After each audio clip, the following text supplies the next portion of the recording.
Seynabou Diassal, CEO du cabinet Global Mind Consulting, un cabinet de conseil en stratégie et relations publiques qui a le plaisir d'accompagner les acteurs économiques et institutionnels du continent et aussi les acteurs internationaux qui interviennent sur le continent africain pour les accompagner, les aider à amplifier la résonance de leur message, un travail que nous menons avec un objectif précis, celui de changer le narratif sur le continent africain. Et ça fait 15 ans que j'ai le plaisir de le faire avec des équipes très dynamiques et très créatives basées au bureau de Libreville et au bureau de Dakar.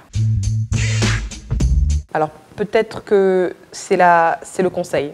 Ce que nous faisons, nous, c'est d'abord écouter. On passe beaucoup de temps à écouter nos clients, à essayer de comprendre quels sont leurs enjeux, quelles sont leurs ambitions, quels sont les objectifs qu'ils se fixent et puis aussi quelles sont les contraintes qui sont liées à leur activité.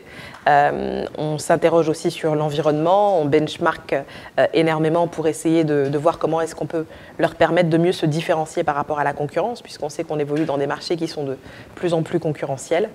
Et l'autre aspect qui est assez intéressant quand on a réussi à travailler efficacement sur cette compréhension réelle du positionnement de nos clients, c'est de les accompagner dans l'élaboration de stratégies qui sont pertinentes pour leur permettre de se déployer, pour leur permettre d'avoir plus de visibilité, d'être mieux compris par leurs parties prenantes et par les acteurs avec lesquels ils sont appelés à interagir au quotidien. Donc c'est vraiment un accompagnement de bout en bout pour justement donner plus de visibilité à ces acteurs et à ces actrices actifs de la transformation de notre continent. Alors on a la chance de bientôt fêter nos 14 années.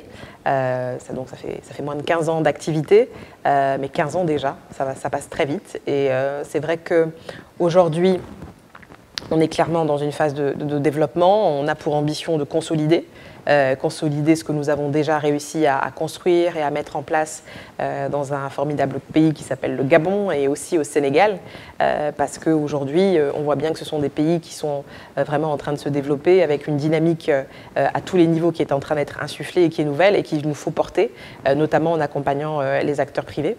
Et on va continuer cette phase de consolidation, on va aussi amorcer une phase de diversification parce que le continent est vaste et large et de toute façon notre pari initial c'était de dire que peu importe où nous sommes basés, nous devons rayonner sur l'ensemble du continent, nous devons rayonner à l'international parce qu'on a vraiment décidé de ne se fixer aucune limite et surtout de se donner les moyens de notre ambition, celle de porter haut la voix du continent africain.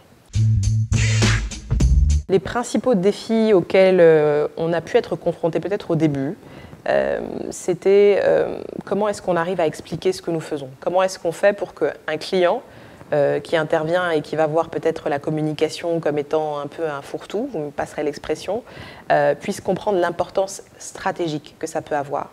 Et ça, c'est vraiment de la sensibilisation, de l'éveil. Il faut être à l'écoute, il faut être présent, il faut expliquer.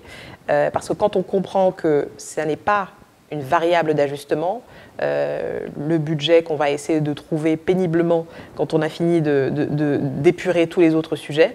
Mais c'est vraiment, et on le voit d'ailleurs en particulier quand on est dans des temps de crise, c'est le levier qui nous permet d'exister, de montrer notre présence, de montrer nos convictions, nos engagements, de partager nos valeurs et aussi, parce que la communication a énormément changé, les relations publiques ont énormément changé, de faire preuve de responsabilité et de transparence, tout autant que d'engagement.